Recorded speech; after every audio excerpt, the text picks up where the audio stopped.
On dit qu'au marché d'Okoti, après 18 heures, certaines femmes ne vendent pas des produits, mais des conséquences. Et ce soir-là, sans le savoir, Chimie venait d'acheter la sienne. Après 18 heures, le marché change de visage. Les cris deviennent des murmures, les lumières vacillent, et ceux qui restent ne sont pas là par hasard. Chimie ne le savait pas. Elle aurait dû faire demi-tour.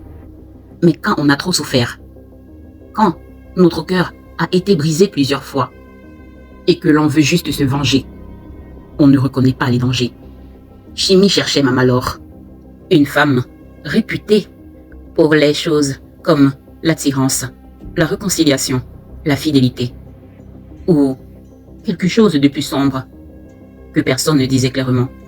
Chimie la cherchait parce qu'elle en avait marre d'être celle qu'on oublie le matin, d'être celle à qui on brise le cœur. Les hommes la désiraient, mais jamais assez pour rester. Pas une relation n'avait tenu un mois, pas une seule. Dès qu'il la mettait sur le lit, il la quittait. Chimie se dit, si elle ne pouvait pas être aimée, elle allait devenir inoubliable. Chimie trouva Mamalor. Elle était là, assise, comme si elle l'attendait. « Que veux-tu, ma fille ?» lui demanda-t-elle. « Veux-tu qu'on t'aime? Veux-tu que ton mari te soit fidèle ?»« Non, » répondit Chimie. « Alors, que veux-tu ?» Un silence. Puis Chimie dit, « J'aimerais qu'il souffre, qu'il s'agenouille pour me supplier, qu'il m'aime tous à la folie. » Mamalor sourit. Elle lui tendit un baume banal et lui dit, « Ce baume va changer ta vie. Il suffit juste de te l'asperger. »« S'asperger un baume ?» demanda Chimie. « Oui, » répondit Mamalor. « Ce baume est spécial. Chaque matin, tu dois prendre un bain et tu dois te l'asperger. Et tous se retourneront quand tu passeras. Tous, dès qu'ils poseront le regard sur toi, dès qu'ils te désireront, t'aimeront à la folie. Mais pour cela, il y a 2 conditions que tu dois respecter. »« Lesquelles ?» demanda Chimie. « La première, chaque fois quand tu auras des ébats sexuels avec un homme, ramène-moi le préservatif que vous aurez utilisé. La deuxième chose, tu ne devras jamais, au grand jamais, verser une larme. »« Jamais ?» demanda Chimie. « Jamais, pas une seule. »« Et si ça arrive ?» demanda Chimie. Mamalor lui dit, « Vaut mieux que tu t'arrêtes maintenant, parce que ce qui va arriver risque d'être terrible pour toi. » Un frisson traversa le dos de Chimie. Elle hésita, puis dit, « Je ne vais jamais pleurer. Les hommes m'ont fait tellement souffrir que dans mon corps, il n'y a plus de larmes. Alors, j'accepte, je ne ferai pas demi-tour. » Puis elle prit le baume. Le baume a fonctionné. Chimie ne passait plus inaperçue. Elle arrêtait le temps. Les regards s'accrochaient à elle. Les hommes revenaient, insistaient, suppliaient. Tout ce qu'il avait abandonné revenait, demandant pardon, lui demandant de les épouser. Il lui donnait beaucoup de cadeaux, des liasses d'argent. Ce que jadis, il ne faisait pas. Chimie les attirait, les gardait, puis les brisait sans trembler. Elle les chassait, elle leur parlait avec mépris. Mais ils restaient, suppliants. Elle n'oublia pas la condition. Elle ramenait chaque fois à Mamalor les préservatifs qu'elle utilisait avec les hommes lors des ébats sexuels. Et chaque fois, Mamalor ne posait aucune question. Comme si elle savait déjà comment tout cela se finirait.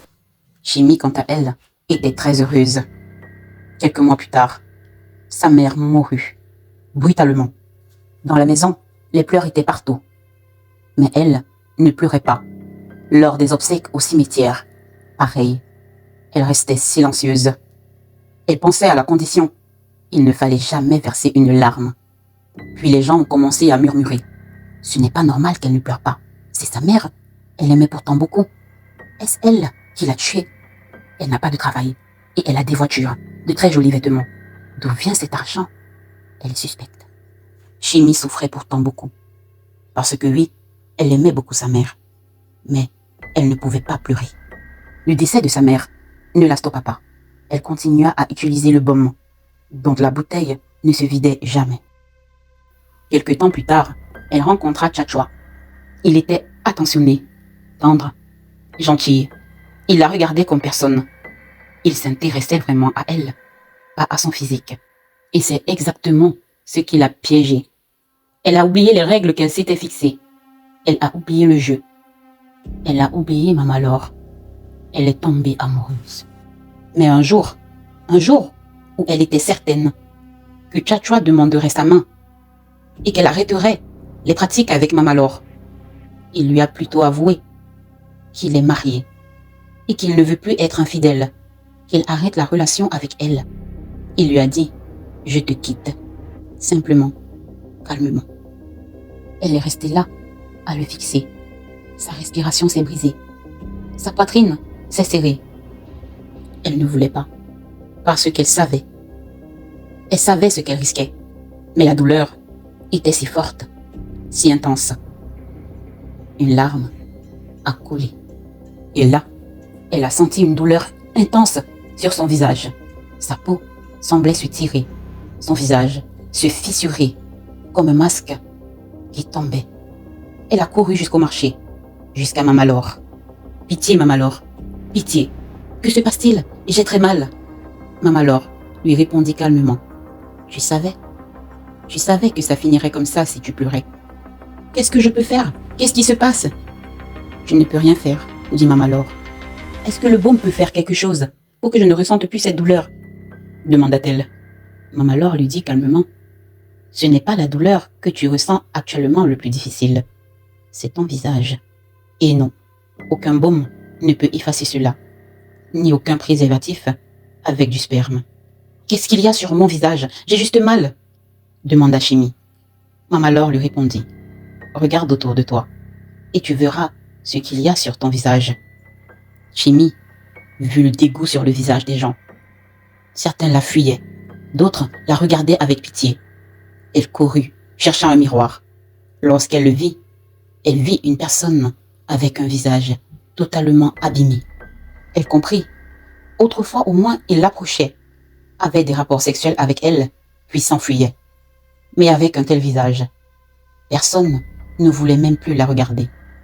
Elle essaya d'utiliser le baume, mais rien ne sortait plus de la bouteille, comme si le contenu avait compris qu'elle était devenue un monstre. Que faire? Pleurer? Mourir? Si cette histoire t'a donné des frissons, alors abonne-toi, car la prochaine sera encore plus troublante.